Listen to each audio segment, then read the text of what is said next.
What do you do when the command to rise is met with a mutiny from within? You issue the order to wake early, to face the difficult task, to abstain from the cheap pleasure, and your own mind answers with a resounding no. It whispers of comfort. It screams of exhaustion. It invents 1,000 reasonable-sounding excuses.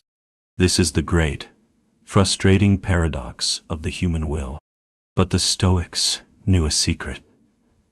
The rebellion is not a sign of your weakness.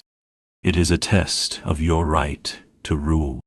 Here is how you build discipline when your mind rebels against you. First, you must understand who the enemy truly is.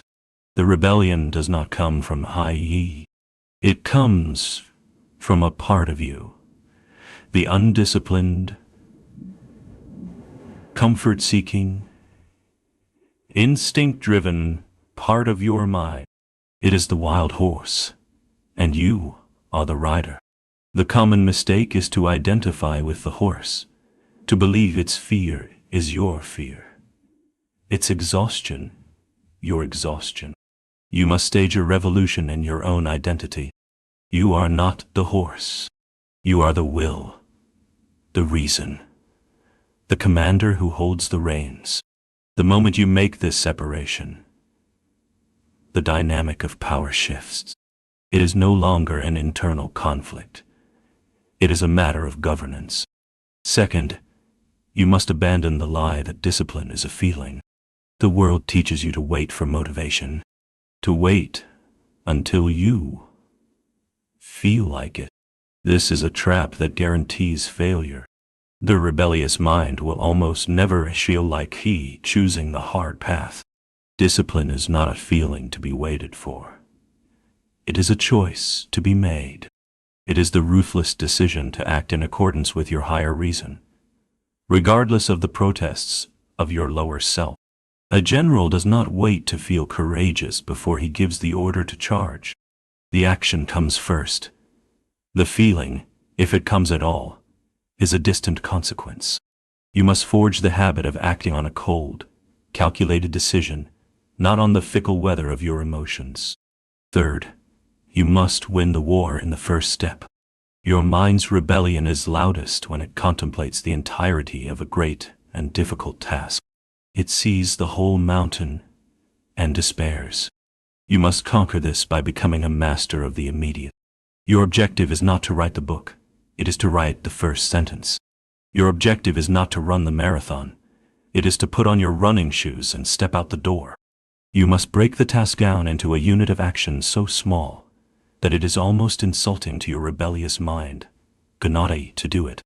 You must make the initial act of compliance easier than the act of resistance. The war for discipline is not won at the finish line. It is won in that first, defiant step. Every victory, no matter how small, strengthens the commander and weakens the rebellion. Fourth, you must train the rebellious mind in times of peace. You do not build an army in the middle of a battle. You build it during the armistice. This is the purpose of voluntary hardship. You must intentionally and regularly give your mind commands it does not want to obey, even when there is no immediate necessity. This is the cold shower when a warm one is available. This is fasting when you could feast. This is choosing the stairs over the elevator. Each of these small, deliberate acts of self-denial is a training exercise. You are teaching your mind, over and over, that its comfort is not the ruling principle. You are conditioning it to obey your will. You are building the muscle of discipline so that when a true battle arrives, your mind is not a mutinous rabble, but a trained and obedient soldier. The rebellion in your mind is not a sign that you are broken. It is a sign that the throne of your soul is being contested. Your discipline is your claim to that throne. It is your answer to the question of who is in command. Do not argue with the rebellion. Do not bargain with it. Answer it with your action.